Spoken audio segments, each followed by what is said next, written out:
Welcome to the No PC Show, Thursday night edition. We won't be long because it's only one thing that everybody is talking about at this point in time, and that is the COVID-19 coronavirus pandemic. I was glad that in the last few days, people were actually talking about the disproportionate amount of death that is happening in black communities throughout the nation, where black people are dying at sometimes as high as 73%, as in Illinois. 73% of the deaths are black people. Louisiana, 72% of the people that are dying are black people. And it forced the nation to actually have to put it on Front Street and start saying, why not? Even your president had to come and say, uh-oh, something's happening. And you got all the experts now coming out like, now we have to admit that all the stuff we did to disenfranchise and keep blacks as lower citizens in America has now come back to rear its ugly head.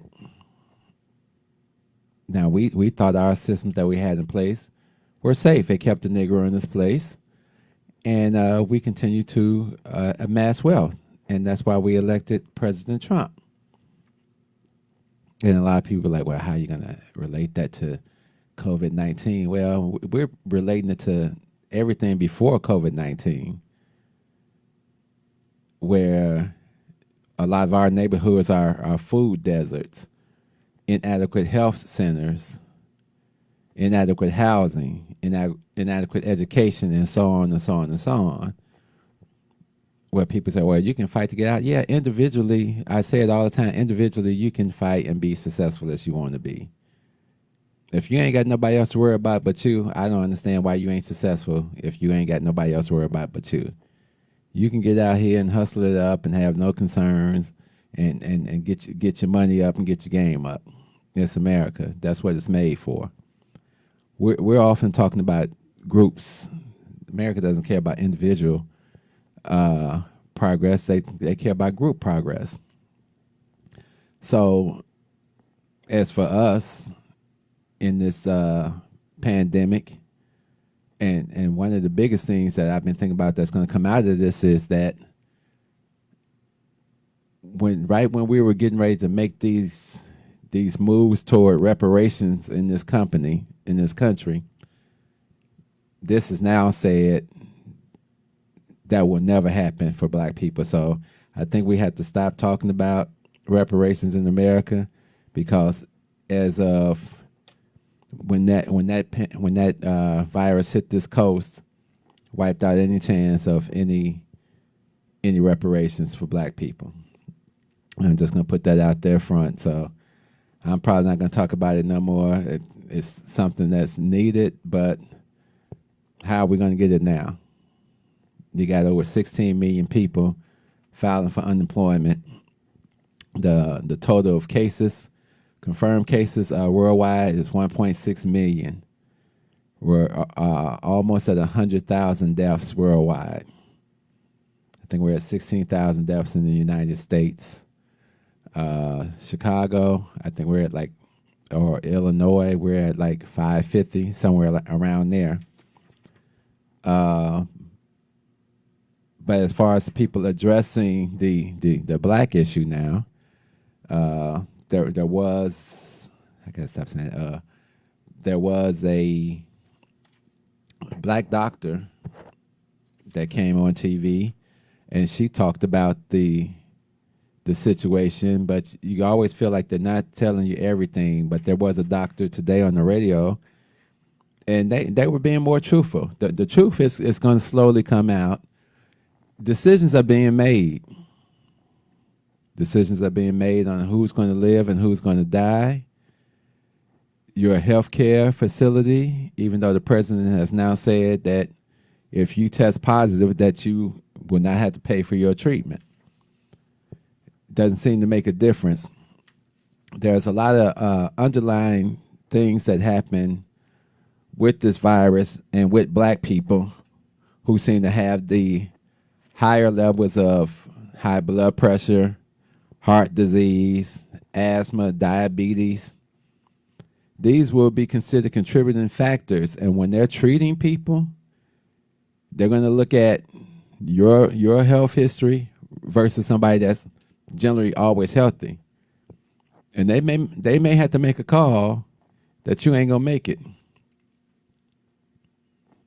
It's unfortunate.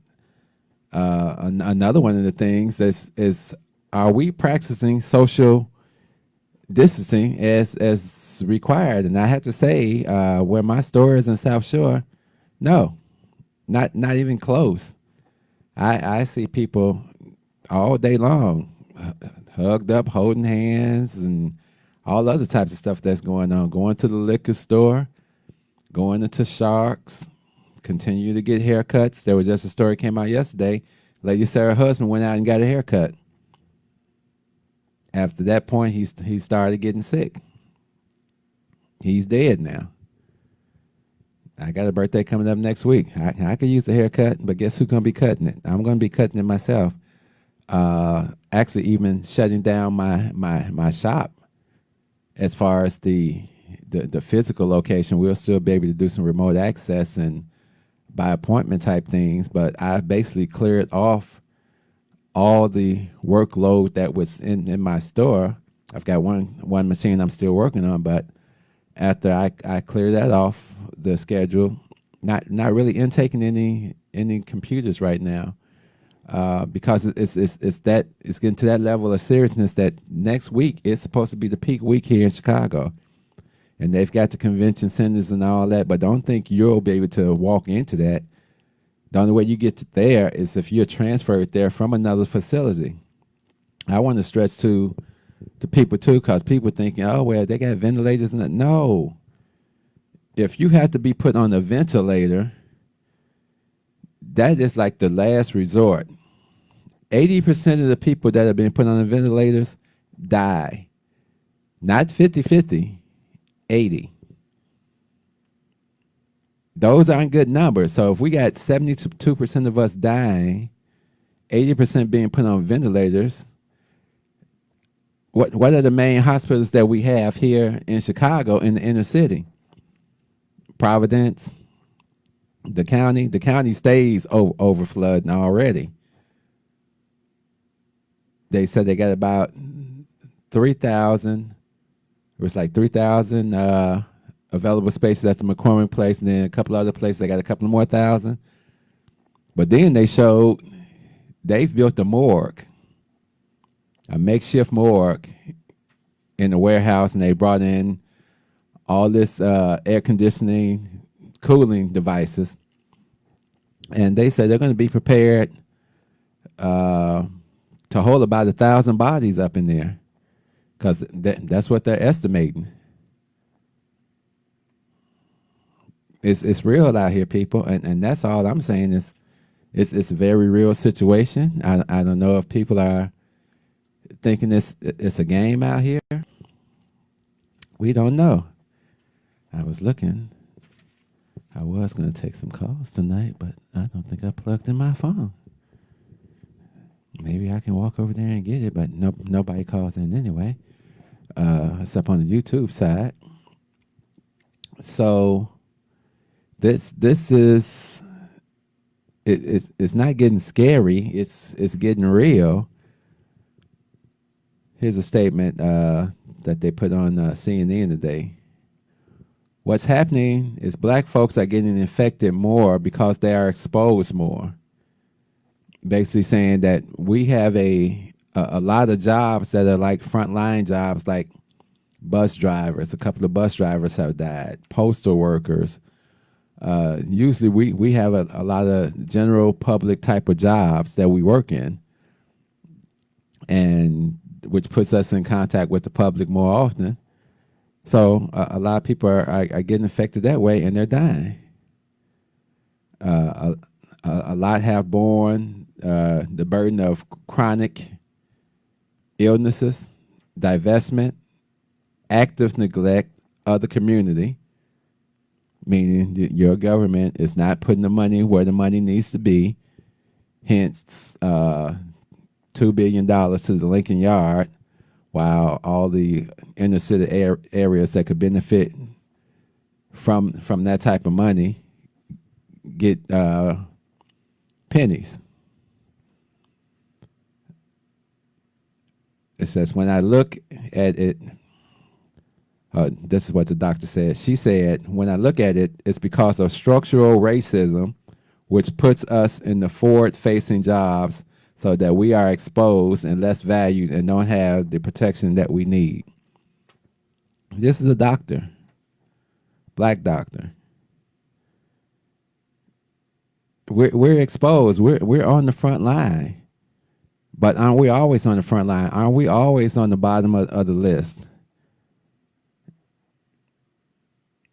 Everybody that was so gung-ho about Trump, they're going to have to admit that it was a failure by the president because memos were sent out. It came out.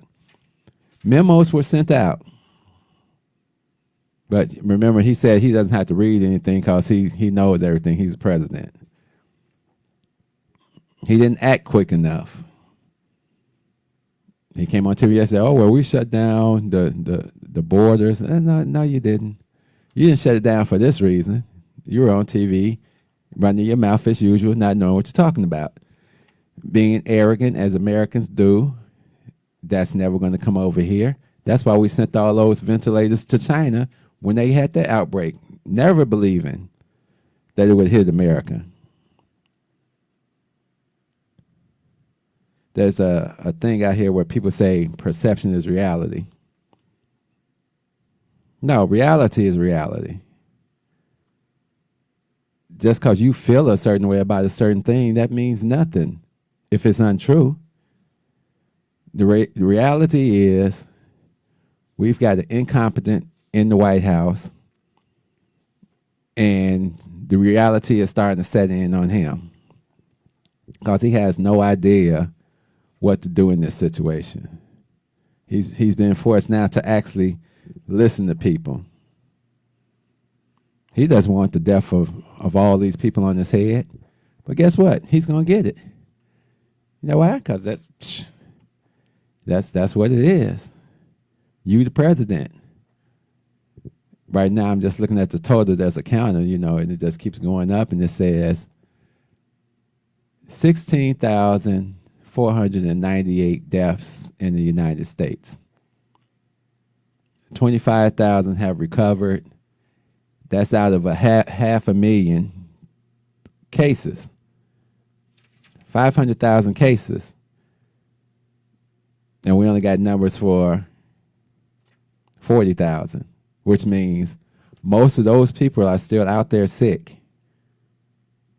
They're talking about people that might have been super spreaders, using the term that there were people back in February and things like in Chicago in particular, one person spread it to 15 people. They didn't do it intentionally. They just did not know that they were already carrying this disease.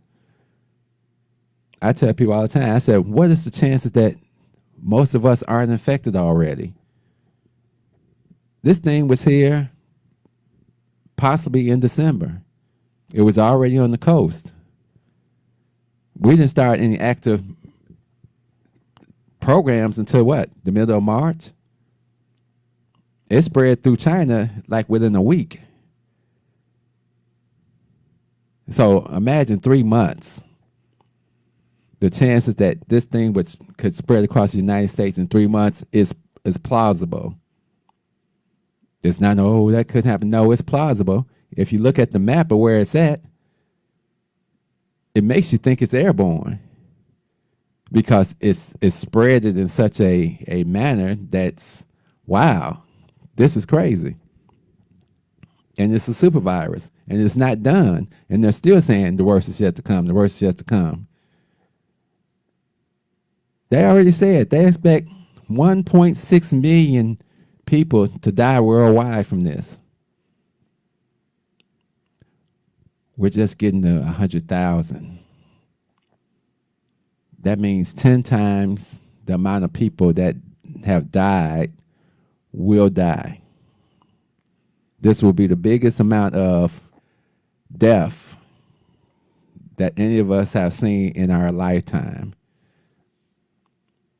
where 1.6 million people estimated will die. No one can give you the exact number because we don't know the exact number. It's still growing. I was watching the show today. There's no confirmed cases in Africa right now, which is amazing. Africa and South America, really no confirmed cases. And then they're saying because they can't do the testing, and they're really worried about if this gets to Africa, because pretty much everybody around the world is making money off of Africa, through Africa, but it's one of the most disenfranchised countries on the planet. Our heritage is being raped and pillaged, as it always has been. China has had their presence. Well, America pulled out, I want to say about a decade ago, America started pulling out all their stuff, so they couldn't be like, oh, well, we didn't do anything in Africa that was bad. And the Chinese stepped in, and the Chinese are heavily invested in Africa. You might as well call Africa China. There's over 1 million Chinese people living in Africa, running these establishments that have been established in Africa, especially a lot of the mining stuff. We don't think about that. And they have people that go back and forth. Not sure what type of testing they have in place right now, but if you're going back and forth from China to Africa, Africa to China, the likelihood that something could happen there, and that it would be catastrophic for black folks, because they don't have the health systems like we have here in America. Even though these systems are failing black people on the larger part, it would be catastrophic on this planet. It's kind of weird. We just hit 8. I think it was, I'm not sure when we exactly hit 8 billion people on the planet. It was like at 7 billion something for a while of how many people are on the planet. And then we made it up to 8 billion. Somebody asked me today, well, do you think this is a cleansing process by God? I'm just trying to do a world count. I want to see how many people are in the world. Just trying to confirm. I don't like to throw out numbers unless I get like a more accurate. They used to have a counter, and you could watch the counter, and as it would go up, it would just tick. Deaths happen, births happen. In 2018, there were 7.6 billion people on the earth. They don't have an actual thing right here, right now. Somebody's cooking in my house. According to the world population clock that they have out here, 7.8 billion people on the planet, almost 8 billion people. I would post this. It's just an interesting clock. Every now and again I go see it, and it shows you the births and it shows you the deaths. Right now, the death total for today is 133,000 people have died today. But 316,000 people were born today. Twice as many people are being born that are dying, which becomes a growth. So you got these conspiracy theorists that we're talking about. Wow, did they put this out here? Are they trying to cull the population because of the resources on the planet? As more people are born, less and less resources. As capitalism floods the continent, less opportunities for people. How do we survive?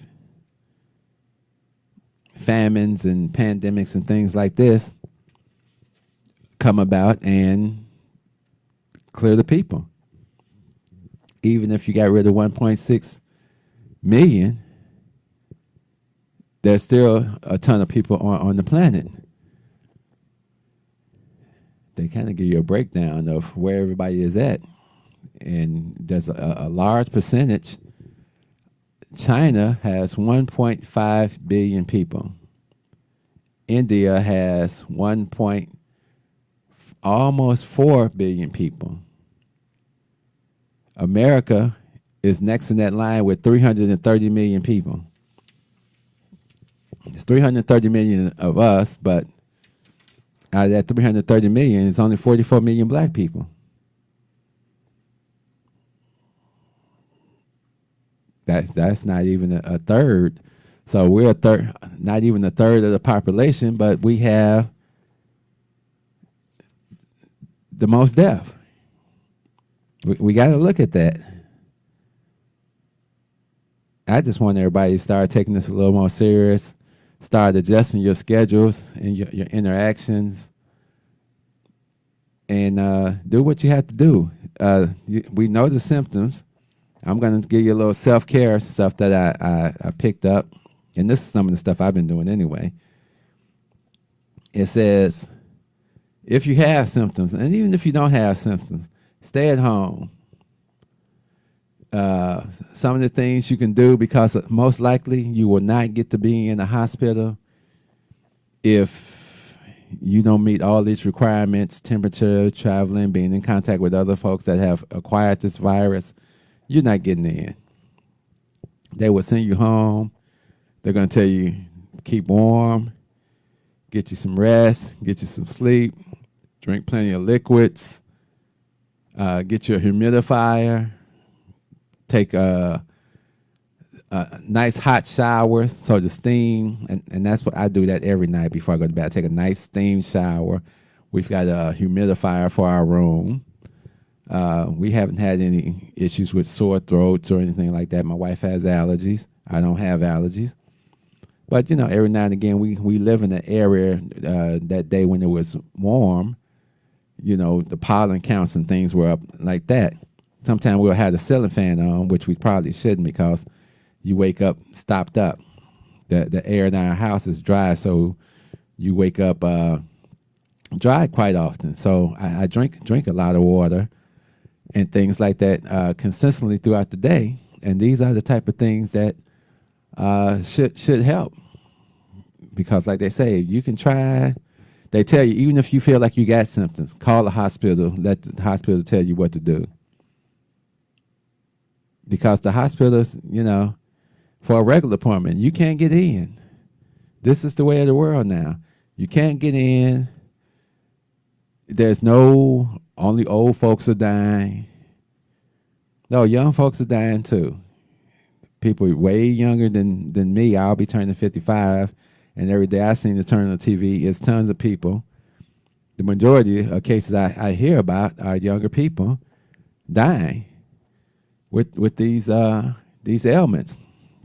And even though it's going to be a long way to recovery, I think it's going to be a longer way to recovery for black folks, because like I said in the beginning, we can forget reparations talk for black people in America now. All the work with the ADOS did, the African Descendant of Slave Organization, it's a wrap. It's a wrap. Unless, I'm not even going to say, because I don't see your government, even though they see what has happened disproportionately, what is happening to black people throughout the United States.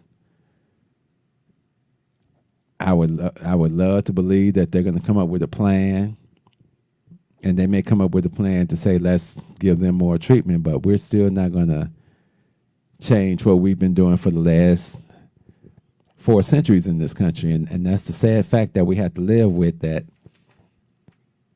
this pandemic is going to hit us in much stronger ways than it hit everybody else. And because we have no infrastructures or things because these things weren't put in place for us. Hey, Miss Kathy, that this is what we talk about all the time: the effects of slavery. When people shoot us down and say, "Oh, well, that's slavery. That happened a long time ago." We are now witnessing what all that disenfranchisement and redlining and these food deserts and this poor health care system. We got more dialysis places in our neighborhoods than actual clinics. We got a large portion of blacks with high blood pressure, with heart disease, with diabetes, with breathing ailments. And then there's just, like I said, there's just a large population that is not social distancing the way they should. So these next couple of weeks are going to be, I don't want to say interesting because a lot of people are going to die. They're preparing for death. They wouldn't build a 400,000 person morgue if they didn't anticipate that these deaths were coming. And I can guarantee you that these deaths are coming because the cases are tripling every day. Okay, Kathy, I'll be looking for that. So that we're kind of stuck on a wait and see. We're back on a ship. And that's the only way I can say it. We're on a ship that's floating across a. It's hard to even describe it because it's just. I don't trust the leadership. I don't believe the leadership knows what they're doing, and I don't believe that they can be trusted because the information is slowly coming out, and we're just in the position that we have to wait and see to see what it will be. I'm just reading your message, Kathy. Yeah, whenever you can call me, that's great. So, on this note, people, we're about to get off the line. Take care of yourselves. Do the right thing. Shelter in place. Call your loved ones. Get up, do some exercises. Exercise. Kill your time. Get everything in order that you can get in order. And we pray that everyone can make it through this. But like I said, I'm looking at the clock now. I'm looking at the deaths and the births and everything that happened naturally. We started this year, and everybody had these great plans. And one of the first things that happened this year was Commissioner Stern died, and we're like, okay, he's a basketball guy. Then Kobe and his daughter and these other 7 people perished. And we thought, wow, that was terrible. It can't get any worse than that. And then right after that memorial, this hit. And this is just the first hit. This thing, it's going to be devastating. If we get less than the 1.6 million that they say will happen, then praise God. And for those souls that are lost, we're still going to praise God. We're still going to hold our heads up, and we're still going to try to make it the way we can because we don't have any other choice. You can't get off the planet, and you can't change the world overnight. So on that note, love, peace, and soul, we out of here. We ain't got no music for you tonight. YouTube is tripping. They changing their audio format because usually we do it on YouTube and Facebook, and for whatever reason, YouTube is something different right now. So hopefully by next week we'll have that situated.